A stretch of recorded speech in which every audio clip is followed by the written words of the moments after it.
इस वीडियो में हम पढ़ेंगे भारत का संवैधानिक विकास। और भारत के संवैधानिक विकास को हम दो भागों में बांट सकते हैं। पहला है ईस्ट इंडिया कंपनी के शासन के दौरान, यानी कि 1773 से लेकर के 1857 तक। और दूसरा है ब्रिटिश क्राउन के तहत संवैधानिक विकास, 1857 से लेकर के 1947 तक। ब्रिटिश क्राउन का मतलब है जो ब्रिटेन की संसद है वो भारत के लिए कानून बनाती थी।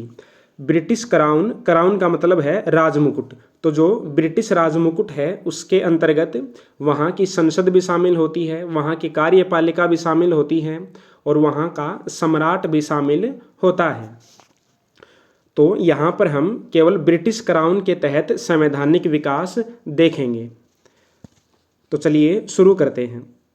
जो ब्रिटिश क्राउन के तहत संवैधानिक विकास है उसके अंतर्गत सबसे पहला है भारत सरकार अधिनियम 1858। अब इसमें कौन कौन से प्रावधान थे वो देखते हैं।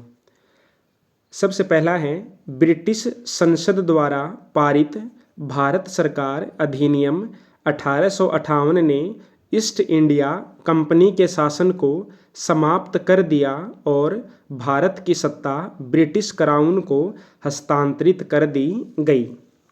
तो इस अधिनियम से पहले तक भारत पर ईस्ट इंडिया कंपनी का शासन चलता था, लेकिन इस अधिनियम के द्वारा ईस्ट इंडिया कंपनी से भारत की सत्ता ले ली गई और किसके पास चली गई? जो ब्रिटेन की संसद है या जो ब्रिटेन की सरकार है उसके पास चली गई। यानी कि अब भारत पर ब्रिटिश सरकार का शासन हो गया। उससे पहले भारत पर ईस्ट इंडिया कंपनी का शासन चलता था। अब 1858 के अधिनियम का दूसरा प्रावधान है भारत के गवर्नर जनरल को भारत का वायसराय बनाया गया। तो पहले जो भारत का गवर्नर जनरल होता था उसका नाम बदल करके क्या कर दिया गया? वायसराय कर दिया गया। जब ईस्ट इंडिया कंपनी का शासन था तो उस समय जो भारत का शासक था उसको गवर्नर जनरल कहा जाता था। तीसरा प्रावधान है भारत के शासन के लिए ब्रिटेन में भारत सचिव को अधिकृत किया गया। वह भारत के वायसराय के माध्यम से भारतीय प्रशासन को नियंत्रित करता था। तो इस अधिनियम के द्वारा ब्रिटेन में भारत सचिव नामक पद बनाया गया। तो भारत सचिव पद कहाँ पर होता था? ब्रिटेन में होता था, जो भारत से संबंधित मामलों को देखता था। चौथा प्रावधान है भारत सचिव की सहायता के लिए एक 15 सदस्यों की परिषद बनाई गई। यह परिषद एक सलाहकार निकाय थी। पांचवा प्रावधान है लॉर्ड कैनिंग भारत के प्रथम वायसराय थे। ये हो गया 1858 का अधिनियम। अब दूसरा है भारतीय परिषद अधिनियम 1861। इसमें पहला पॉइंट है इसने वायसराय की कार्यकारी परिषद में एक 5वां सदस्य सम्मिलित किया जो कि विधिवर्ती का व्यक्ति था। तो जब भारत में गवर्नर जनरल का पद होता था उसमें 4 सदस्य होते थे। जो गवर्नर जनरल की कार्यकारी परिषद थी उसमें 4 सदस्य होते थे। और जो ये 1861 का अधिनियम है इसके द्वारा कार्यकारी परिषद में एक 5वें सदस्य को शामिल किया गया जो विधि का यानी कि कानून का जानकार होता था। दूसरा पॉइंट है वायसराय को अधिक सुविधा से कार्य करने के लिए नियम बनाने की अनुमति दे दी गई। इस नियम द्वारा लॉर्ड कैनिंग ने विभागीय प्रणाली आरंभ की। तो भारत में विभागीय प्रणाली का जन्मदाता कौन है? Lord Canning. तीसरा प्रावधान है इस अधिनियम के अनुसार बम्बई तथा मद्रास प्रांतों को अपने लिए कानून बनाने का अधिकार पुनः दे दिया गया। जब पहले ईस्ट इंडिया कंपनी का शासन होता था तो जो कलकत्ता का गवर्नर जनरल था वो बम्बई और मद्रास पर शासन करता था, यानी कि बम्बई और मद्रास उसके अधीन आते थे। लेकिन इस अधिनियम के द्वारा बम्बई और मद्रास को फिर से कानून बनाने का अधिकार दे दिया गया। चौथा प्रावधान है प्रांतों और केंद्र में विधान परिषदों की स्थापना की गई। तो सबसे पहले 1861 के अधिनियम द्वारा केंद्र और राज्यों में विधान परिषदों की स्थापना की गई। अब तीसरा अधिनियम है भारतीय परिषद अधिनियम 1892। इसका पहला प्रावधान है इस अधिनियम द्वारा केंद्रीय तथा प्रांतीय विधान परिषदों की सदस्य संख्या में वृद्धि की गई। दूसरा प्रावधान है विधान परिषद के भारतीय सदस्यों को वार्षिक बजट पर बहस करने तथा सरकार से प्रश्न पूछने का अधिकार भी दिया गया। तीसरा है पहली बार अप्रत्यक्ष चुनाव प्रणाली को स्वीकार किया गया। तो भारत में पहली बार चुनाव प्रणाली को कब स्वीकार किया गया? 1892 के अधिनियम द्वारा। लेकिन यह चुनाव प्रत्यक्ष नहीं था बल्कि अप्रत्यक्ष था। अब देखते हैं चौथा अधिनियम भारतीय परिषद अधिनियम 1909। इसमें पहला पॉइंट है 1909 का भारत परिषद अधिनियम मार्ले मिंटो सुधार के नाम से भी जाना जाता है। तो मार्ले उस समय कौन थे? भारत सचिव थे और मिंटो थे भारत के वायसराय या गवर्नर जनरल। दूसरा पॉइंट है केंद्रीय विधान परिषद का नाम बदलकर इंपीरियल विधान परिषद कर दिया गया। तीसरा है इस अधिनियम ने केंद्रीय तथा प्रांतीय विधायिनी शक्ति को बढ़ा दिया, यानी कि जो केंद्र की विधान परिषद होती थी और प्रांतों की विधान परिषदें थी उनको ज़्यादा कानून बनाने के अधिकार दे दिए गए। चौथा है इस अधिनियम द्वारा पहली बार मुसलमानों के लिए पृथक निर्वाचन क्षेत्रों की स्थापना की गई, अर्थात सांप्रदायिक प्रतिनिधित्व की शुरुआत की गई। देखो इसमें ये जो चौथा पॉइंट है ये सबसे ज़्यादा इम्पोर्टेंट है। जो 1909 का अधिनियम है उसके द्वारा पहली बार सांप्रदायिक प्रतिनिधित्व को अपनाया गया। और किसके लिए अपनाया गया? मुसलमानों के लिए। यानी कि जब चुनाव होंगे तो मुस्लिम उम्मीदवार ही चुनाव लड़ेंगे और मुस्लिम व्यक्ति ही वोट डालेंगे। पांचवा है पहली बार भारतीयों को वायसराय की कार्यकारी परिषद में नियुक्त किया गया। अब देखते हैं 1919 का भारत सरकार अधिनियम। पहला पॉइंट है 1919 के अधिनियम का तात्कालिक कारण 1916 का होम रूल आंदोलन तथा मॉन्टेग्यू चेम्सफोर्ड आयोग की रिपोर्ट थी। दूसरा पॉइंट है इस अधिनियम का यह भरसक प्रयास था कि किस प्रकार भारत के एक प्रभावशाली वर्ग को कम से कम 10 वर्ष के लिए ब्रिटिश राज्य का समर्थक बना लिया जाए। यानी कि यह भारतीयों को एक प्रकार से बहलाने के लिए लाया गया था ताकि भारतीय थोड़े बहुत संतुष्ट हो जाएं। तीसरा है इस अधिनियम में पहली बार उत्तरदायी शासन शब्द का स्पष्ट प्रयोग किया गया। चौथा है प्रांतों में आंशिक उत्तरदायी शासन तथा द्वैध शासन की स्थापना की गई। आप आंशिक उत्तरदायी शासन बोल सकते हो या फिर द्वैध शासन, दोनों की एक ही बात है। अब देखते हैं कि द्वैध शासन क्या है। इसमें प्रांतीय शासन के विषयों को 2 भागों में बांटा गया, आरक्षित तथा हस्तांतरित विषय। तो द्वैध का मतलब होता है 2 भागों में बांट देना। कौन कौन से 2 भाग? आरक्षित विषय और हस्तांतरित विषय।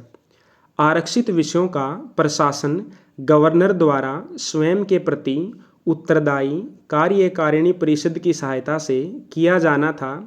हस्तांतरित विषय लोकप्रिय मंत्रियों को सौंप दिए गए। तो शासन के विषयों को दो भागों में बांटा गया, आरक्षित और हस्तांतरित विषय। तो जो आरक्षित विषय थे, जो प्रांतों के आरक्षित विषय थे, उन पर प्रांतों के गवर्नर निर्णय करते थे, और जो हस्तांतरित विषय थे वो मंत्रियों को यानी कि विधानमंडल को सौंप दिए गए। तो इस प्रकार 1919 के अधिनियम द्वारा प्रांतों में आंशिक उत्तरदायी शासन की स्थापना की गई, अर्थात द्वैध शासन की स्थापना की गई। अगर आपको और ज़्यादा डिटेल में पढ़ना है 1919 का अधिनियम, तो एक अलग से वीडियो डाला हुआ है, आप उसको देख सकते हो। पांचवा है, केंद्र में पहले की तरह है अनुत्तरदायी शासन बना रहा। छठा प्रावधान है, इस अधिनियम द्वारा केंद्रीय और प्रांतीय सरकारों के बीच शक्तियों का विभाजन भी किया गया। शासन के सभी विषयों को केंद्र तथा प्रांतों में बांट दिया गया, यानी कि दो सूचियां बन गई, केंद्रीय सूची और प्रांतीय सूची। केंद्रीय सूची के विषय पर सपरिषद गवर्नर जनरल का अधिकार होता था। सातवां प्रावधान है, इस अधिनियम के द्वारा केंद्रीय स्तर पर द्विसदनात्मक व्यवस्थापिका की स्थापना की गई। इन दोनों के नाम केंद्रीय विधानसभा तथा राज्य परिषद रखे गए। तो पहली बार 1919 के अधिनियम द्वारा भारत में केंद्रीय स्तर पर द्विसदनात्मक व्यवस्थापिका की स्थापना की गई। आठवां प्रावधान है, इस अधिनियम के द्वारा सांप्रदायिक प्रतिनिधित्व का विस्तार कर दिया गया। अब यह मुसलमानों के साथ साथ सिखों तथा आंग्ल भारतीयों तक व्यापक कर दिया गया। तो जिस सांप्रदायिक प्रतिनिधित्व की शुरुआत 1909 के अधिनियम में की गई थी, 1919 के अधिनियम द्वारा उसको और अधिक व्यापक कर दिया गया। 9वां पॉइंट है, केंद्रीय कार्यकारिणी परिषद तथा प्रांतीय कार्यकारिणी परिषदों में अधिक भारतीयों की नियुक्ति की गई। तो जो केंद्र में गवर्नर जनरल की यानी कि वायसराय की कार्यकारिणी परिषद होती थी और प्रांतों में गवर्नर की कार्यकारिणी परिषद होती थी, उसमें और अधिक भारतीयों को शामिल किया गया। 10वां प्रावधान है, इस अधिनियम के द्वारा प्रत्यक्ष निर्वाचन प्रणाली की शुरुआत की गई। महिलाओं को मताधिकार नहीं दिया गया। 11वां है, इस अधिनियम के द्वारा विकेंद्रीकरण की नीति को अपनाया गया। प्रांतों को पहली बार ऋण लेने व कर लगाने का अधिकार प्रदान किया गया। देखो, विकेंद्रीकरण का मतलब है जो शासन के विषय होते हैं उनका बंटवारा कर देना, केंद्र और राज्यों में विभाजन कर देना। और केंद्रीकरण का मतलब होता है सारी की सारी शक्तियां एक ही केंद्र में समाहित हो जाना। लॉर्ड कर्जन के समय केंद्रीकरण की नीति बहुत ज़्यादा मजबूत हो गई थी, लेकिन 1919 के अधिनियम द्वारा केंद्रीकरण को समाप्त करके विकेंद्रीकरण की नीति को अपनाया गया। अब देखते हैं 1935 का भारत सरकार अधिनियम। इस अधिनियम के द्वारा सर्वप्रथम भारत में संघात्मक सरकार अर्थात अखिल भारतीय संघ की स्थापना की गई। इस संघ में ब्रिटिश प्रांतों का शामिल होना अनिवार्य था। भारतीय रियासतों का संघ में शामिल होना उनकी अपनी इच्छा पर निर्भर था। तो 1935 के अधिनियम द्वारा एक अखिल भारतीय संघ की स्थापना की गई और जो ब्रिटिश प्रांत थे यानी कि जहाँ पर गवर्नर होता था, जो ब्रिटेन के अधीन प्रांत थे, उन प्रांतों का इस अखिल भारतीय संघ में शामिल होना अनिवार्य था। लेकिन जो देशी रियासतें थीं वो उनकी मर्जी थी वो संघ में शामिल हो या ना हो। दूसरा प्रावधान है, इस अधिनियम के द्वारा प्रांतों में द्वैध शासन समाप्त करके केंद्र में द्वैध शासन लागू किया गया। यानी कि द्वैध शासन में जो प्रक्रिया प्रांतों में होती थी वो अब कहाँ पर हो गई, केंद्र में हो गई। यानी कि केंद्र में आंशिक उत्तरदायी शासन की स्थापना हो गई। संघीय प्रशासन के विषयों को दो भागों में विभाजित किया गया, रक्षित विषय तथा हस्तांतरित विषय। हस्तांतरित विषय संघीय विधानमंडल को सौंप दिए गए तथा रक्षित विषयों पर गवर्नर जनरल का पूरा नियंत्रण होता था। तीसरा है, इस अधिनियम के द्वारा प्रांतों को पूर्ण स्वायत्तता प्रदान की गई। प्रांतों के सभी विषय मंत्रियों को सौंप दिए गए, यानी कि प्रांतों में जो आंशिक उत्तरदायी शासन था, यानी कि द्वैध शासन प्रणाली थी, उसको समाप्त कर दिया गया और सभी विषय मंत्रियों को सौंप दिए गए, यानी कि प्रांतों में पूर्ण उत्तरदायी सरकार की स्थापना हो गई, जबकि केंद्र में आंशिक उत्तरदायी सरकार की स्थापना हो गई। चौथा पॉइंट है, केंद्रीय विधानमंडल में दो सदन थे, प्रथम विधानसभा और दूसरा विधान परिषद। पांचवा है, 1935 के अधिनियम द्वारा बर्मा को ब्रिटिश भारत से अलग कर दिया गया। बर्मा यानी कि जो आज का म्यांमार है। छठा प्रावधान है, केंद्र राज्यों में शक्तियों के विभाजन के लिए विषयों को 3 सूचियों में बांटा गया, संघ सूची, प्रांतीय सूची, समवर्ती सूची, और जो विषय इन तीनों में बच गए वो आ गए अवशिष्ट शक्तियों में। अवशिष्ट शक्तियों पर अंतिम निर्णय का अधिकार गवर्नर जनरल को होता था। तो 1935 के अधिनियम के द्वारा 3 सूचियां बनाई गई। कौन कौन सी? संघ सूची, प्रांतीय सूची और समवर्ती सूची। और इन तीनों में जो विषय शामिल ना हो वो किस में आ गए? फिर अवशिष्ट शक्तियों पर।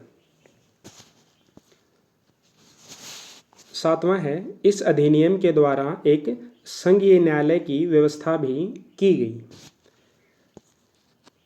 अब है 7वां अधिनियम, भारतीय स्वतंत्रता अधिनियम 1947। ये ज़्यादा इम्पोर्टेंट नहीं है, आप इसको छोड़ सकते हो।